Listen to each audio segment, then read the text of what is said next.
চারটার খবরে আজ আমাদের নজর রাখতে হবে বারবার গুলির দিকে, বোমার দিকে, অস্ত্রের দিকে।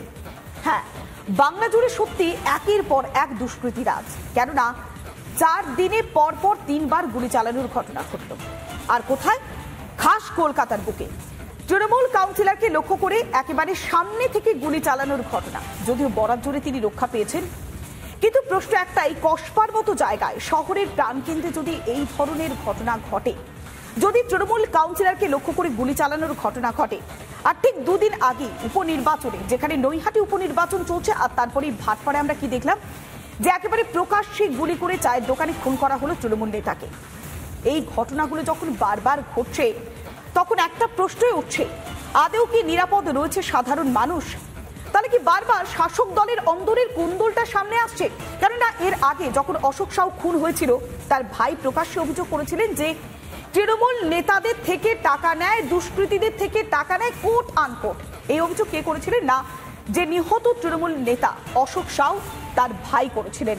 এমনকি পুলিশ নাকি তাদের অঙ্গুলি হেলনেই চলে। যে সমস্ত দুষ্কৃতীদের থেকে পুলিশ টাকা নেয়, তারা যখন তাদেরকে যাওয়ার কথা বলে, তখন তারা ঘটনাস্থলে যায়, আর যখন না যেতে বলে তখন তারা যায় না। অর্থাৎ পুলিশ নাকি দলদাসে পরিণত হয়েছে, এমনটাই অভিযোগ করছে কারা? না, নিহত তৃণমূল নেতার পরিবারের সদস্যরা। আর আমরা কসবায় কি দেখলাম যে তৃণমূল কংগ্রেসের কাউন্সিলর তিনি কি বলছেন, যে তার নিজের বাড়ির তলায় তিনি বসেছিলেন, অর্থাৎ 108 নম্বরের কাউন্সিলর, তিনি 107 নম্বর ওয়ার্ডে তার বাড়ির নিচে তিনি বসেছিলেন, বন্ধুদের সঙ্গে গল্প করছিলেন, আচমকাই এসে একেবারে সামনে থেকে গুলি চালানো। কিন্তু বরাত জোরে তিনি রক্ষা পেয়েছেন। হাতে নাতে পাকড়াও করা হয়েছে দুষ্কৃতীকে, জিজ্ঞাসাবাদ করা হচ্ছে, এমনকি সুপারি কিলার হিসেবে তাকে নাকি ব্যবহার করা হয়েছিল, এমন বিষয়টা উঠে আসছে। কিন্তু প্রশ্ন একটা জায়গায়, যদি তৃণমূল নেতাদের উপর এইভাবে গুলি চালানোর ঘটনা ঘটে, তাহলে সাধারণ মানুষের নিরাপত্তার দায়টা কে নেবে? এর পাশাপাশি আরো বেশ কিছু প্রশ্ন দাঁড়া বাঁধছে, যে তৃণমূল কংগ্রেসের অন্দরে কি বখরার, অর্থাৎ লেনদেনের কি সমস্যা হচ্ছে? একের পর এক দুর্নীতির অভিযোগটা সামনে এসেছে, বিভিন্ন জায়গায় টাকা খাওয়া খাইয়ের কথাটা বারবার উঠে আসছে। তবে একবার দেখানোর চেষ্টা করি ঠিক কি ঘটেছিল। ঠিক গতকাল রাতেই বাড়ির নিচে বসেছিলেন 108 নম্বর ওয়ার্ডের কাউন্সিলর সুশান্ত ঘোষ। সুশান্তর বুকের কাছে পিস্তল থেকে গুলি করার চেষ্টা করা হয় একেবারে সামনে থেকে। কোনো কারণে পিস্তলটা লক হয়ে যায়, বরাত জোরে বেঁচে যান সুশান্ত ঘোষ। 3 বার ট্রিগার টিপেও গুলি বেরোয়নি। ভাবুন একবার, 3 বার ট্রিগার টেপা হয়েছে একেবারে সামনে থেকে, বুকের সামনে থেকে গুলি করার জন্য। যদিও তারপরে পিস্তল মাটিতে ফেলে দেওয়ার পর একেবারে ধাক্কা ধাক্কিতে শূন্যে গুলি করে চম্পট দেয় দুষ্কৃতীরা। এই ঘটনা কোথায় ঘটছে? না, খাস কলকাতায় কসবার বুকে। তারপরে স্থানীয়রা ধরে ফেলে একজনকে, হাতে নাতে পাকড়াও করে। হামলাকারী বিহারের বৈশালীর বাসিন্দা বলেও জানা যাচ্ছে। অর্থাৎ বিহার থেকে সুপারি কিলার আনা হয়েছে। সময়টা কখন? না, রাত 8:30। ভাবুন একবার, সময়টা রাত 8:30, কসবার মতো জায়গা, আর নিজের এলাকাতেই বসেছিলেন তৃণমূল কংগ্রেসের কাউন্সিলর। প্রশ্ন এক জায়গায়, যে আর কতদিন এই পরিস্থিতি তৈরি হবে? আমরা 4টা খবরে আলোচনা করব। আমাদের সঙ্গে অতিথিরা রয়েছে, তাদের সঙ্গে আগে আলাপ পর্বটা সেরে নিই। আমাদের সঙ্গে রয়েছেন বিজেপির মুখপাত্র, রয়েছেন রাজর্ষি লাহিড়ী, স্বাগত জানাবো রিপাবলিক বাংলাতেই রয়েছেন। আমাদের সঙ্গে অনলাইনে থাকছেন নীলাদ্রি ভট্টাচার্য, বিশিষ্ট আইনজীবী, এবং একসঙ্গে স্টুডিওতে থাকছেন প্রাক্তন পুলিশ কর্তা দেবাশিস ধর। প্রথমেই প্রাক্তন পুলিশ কর্তার কাছে যাই। আপনি দীর্ঘদিন ধরে এই প্রফেশনে আছেন, বা দীর্ঘদিন এই বিষয়টি দেখে এসেছেন, কিন্তু সেই পুলিশ প্রশাসনের কি দায় নেই? যেভাবে একেবারে সামনে থেকে গুলি চালানোর ঘটনা ঘটছে, ভাটপাড়ার ঘটনা দেখলাম, বেলঘরিয়ার ঘটনা দেখলাম, কসবার ঘটনা দেখলাম, তাহলে কি বারবার পুলিশের ইন্টেলিজেন্সটা ব্যর্থ হচ্ছে, নাকি কোথাও অন্দরের কোন্দলটার জন্য পুলিশ প্রশাসন কিছুই করতে পারছে না? পুলিশের মেন, যদি আমি 1, 2, 3, 4 করে যে কাজগুলোর মধ্যে দেখি, তার মধ্যে maintenance of law and order and detection of crime, এটা সবার ওপরে যায়। তো এই যে ঘটনাগুলো ঘটছে, যেটা আমরা বেশ কয়েকদিন ধরে পরপর দেখতে পাচ্ছি, এটা কিন্তু একটা ব্যাপার হচ্ছে যে যেটা ক্রিমিনালদের দাপাদাপি যেটা বলা হচ্ছে, তার থেকেও ল অ্যান্ড অর্ডার একটাও বড় ইস্যু এর সাথে থেকে যাচ্ছে।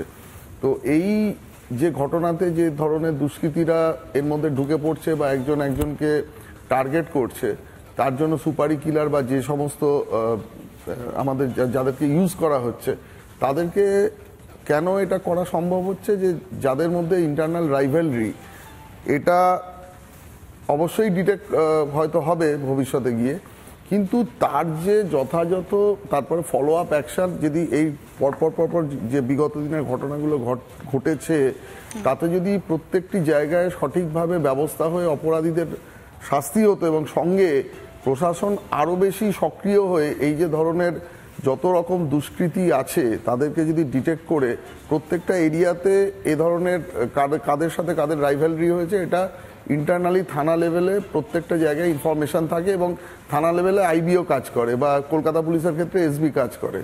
তারা যদি এই ঘটনাগুলো ঠিকমতো জায়গায়, তার মানে আপনি যেটা বলছেন যে বারবার ইন্টেলিজেন্সটাই ব্যর্থ হচ্ছে না, শুধু ইন্টেলিজেন্স ব্যর্থ বলে বলছে, অনেক সময় তো ইন্টেলিজেন্স রিপোর্ট দেয়ও, কিন্তু তার জোর পরে যে অ্যাকশন নেওয়া তার মানে ক্ষেত্রে একদমই তাই, মানে হাত পা বন্ধ, করণীয় কিছু থাকে না। রাজস্বী বাবু, তার মানে পুলিশ প্রশাসনকে কাজ করতে দেওয়া হচ্ছে না, বা পুলিশ প্রশাসন কাজ করতে চাইলেও পারছে না, তাহলে কি অদৃশ্য একটা শাসক দলের প্রভাব বারবার কাজ করছে এক্ষেত্রেও তাই? দেখুন, যেদিনকে মাননীয়া বিষ্ণু মাতার বাড়ির কালী পুজোয় পুলিশের সর্বোচ্চ কর্তাকে খালি পায়ে প্রসাদ বিলি করতে দেখা গেছিল পশ্চিমবঙ্গে, যেটা এ যাবৎ ভারতবর্ষের প্রত্যেকটা রাজ্যে তো একটা করে ডিজিআরটি, ডিরেক্টর জেনারেল আছে, তো কোন ডিরেক্টর জেনারেলে অতীতের ভারতবর্ষ স্বাধীন হওয়ার পর থেকে বা ডিরেক্টর জেনারেল পদটি প্রতিষ্ঠিত হওয়ার পর থেকে, আমার বাড়িতেও একজন আমার জ্যাঠামশাই ডিরেক্টর জেনারেল ছিলেন, আমি কোনোদিন এইরকম এই জিনিসটা কখনো দেখিনি বা এরকম কখনো শুনিনি। যেদিন পুলিশকে দিয়ে সেই কাজটা করানো হয়েছে সেদিন চলে গেছে যে পুলিশকে কোন নজরে শাসক দল দেখে, সরকার দেখে, পুলিশকে দিয়ে কি কি করানো যেতে পারে। ইন্টেলিজেন্স পশ্চিমবঙ্গ পুলিশের কাছে, প্রাচ্যের স্কটল্যান্ড ইয়ার্ডের কাছে থাকে না, এটা হতে পারে না। প্রত্যেকটা খবর থাকে, কে কোথায় কি করছে সব পুলিশ ঠিক জায়গায় ধরে আনছে, খুঁজে খুঁজে বার করছে, ছবি দেখে দেখে যে এই লোকটা ই করেছে, ওই লোকটা ওই করেছে। আর এ বেলায় পুলিশের কাছে কোনো ইন্টেলিজেন্স নেই, বলুন থাকে, কিন্তু কাজটা করতে দেওয়া মানে কোনটা করব কোনটা করব না সেটা অন্য কারোর অঙ্গুলি হেলনে হয়, তৃণমূলের নেতারা ঠিক করে দেয়। এখনকার দিনে আপনার এই যে গোটা গড়িয়াহাট চত্বর বলুন বা বিভিন্ন জায়গায় বলুন, দক্ষিণ কলকাতার বিভিন্ন প্রান্তে, এই যে ভাটপাড়ায় যে শাসক দলের নেতা খুন হলে, সেখানে দাঁড়িয়ে কেন তার পরিবারের লোকেরা এনআইএ তদন্ত চাইছে? একদমই তাই, তারা পুলিশের উপর কেন ভরসা করতে পারছে না? একদমই তাই। আমরা একটু নীলাদ্রি বাবুর কাছে যাই। নীলাদ্রি বাবু, আপনি দীর্ঘদিন ধরে আইনজীবী, অর্থাৎ দীর্ঘদিন ধরে এই বিষয়গুলো দেখছেন, গুলি চালানোর ঘটনা ঘটছে, তবে একেবারে খাস কলকাতায় 4 দিনের মধ্যে 3 বার, আর সেখানে পুলিশ প্রশাসনের দিকে অভিযোগের আঙুলটা বারবার উঠছে। পুলিশ প্রশাসন কি কিছুই করতে পারছে না, নাকি পুলিশ প্রশাসনকে করতে দেওয়া হচ্ছে না, নাকি নেপথ্যে অন্য কোনো রহস্য রয়েছে, কি মনে হচ্ছে? না দেখুন, as far as police is concern, intelligence failure তো বটাই বলাই যাবে, কারণ কলকাতা শহরের মধ্যে এরকম হওয়াটা আমরা লাস্ট 10 বছর এরকম ভাবে দেখিনি। আর স্বরূপের ওপরে কসবার মতন জায়গাতে ওর বাড়ির সামনে যেভাবে অ্যাটাকটা ওর উপরে হলো, এটা ঠিক না। কিন্তু আমাদের এটাও মাথায় রাখতে হবে যে কসবাতে অনেক ইলিগাল প্রমোটারি অনেক কিছু হচ্ছে, যেটা দিয়ে স্বরূপ অনেকবারই কথা তুলেছে, মানে সুশান্ত ঘোষ অনেকবারই কথা তুলেছে। কসবাতে অনেক ভেস্টেড ল্যান্ডের ওপরেও, জমির ওপরেও কনস্ট্রাকশন হচ্ছে। কিন্তু এই যে গান কালচার, যেটা মানে তার মানে কি এটা কি অন্দরের কোন্দল, মানে দুর্নীতির সঙ্গে সায় দেননি বলে এইভাবে হামলার ঘটনা ঘটলো, যেটা আমরা অভিযোগ করেছিলেন অশোক সায়ের ভাই, যে কাটমানি দুর্নীতির সঙ্গে আমার দাদা মানে সায় দেয়নি, মানে সঙ্গে থাকেনি বলে গুলি চালানোর ঘটনা, এখানেও কি সে একই ঘটনা নাকি? সেটা দেখুন, ঘটনাটা কি সেটা পুলিশ খুঁজে বের করবে। ঘটনাটা it is to nascent stage করে এটার উপরে কোনো কমেন্ট করার। কিন্তু এটাও ফ্যাক্ট যে কলকাতাতে আমাদের পলিটিক্সে এরকম গান কালচার কোনোদিনও ছিল না। এই যে গান কালচারটা আসছে, এটা কিন্তু বড় একটা ডেঞ্জারাস ট্রেন্ড আমাদের পলিটিক্সে। মানে বেঙ্গলের পলিটিক্সে উই ডোন্ট ওয়ান্ট এ গান কালচার। হ্যাঁ, পলিটিক্যালি আমার মতবিরোধ থাকতেই পারে। সেদিন যেরকম অর্জুন সিং বললো যে তৃণমূলের লোকেরা নাকি রাশিয়ার থেকে কোনো লোক এনেছে, তো আমরা তো এরকম বলতে পারি যে this has been done by the political. Niladri বাবু, সূত্র ধরে একবার রাজস্বী বাবুর কাছে যাই, তাহলে এই গান কালচারটা এলো কিভাবে? গান কালচারটা কাদের হাত ধরে এলো?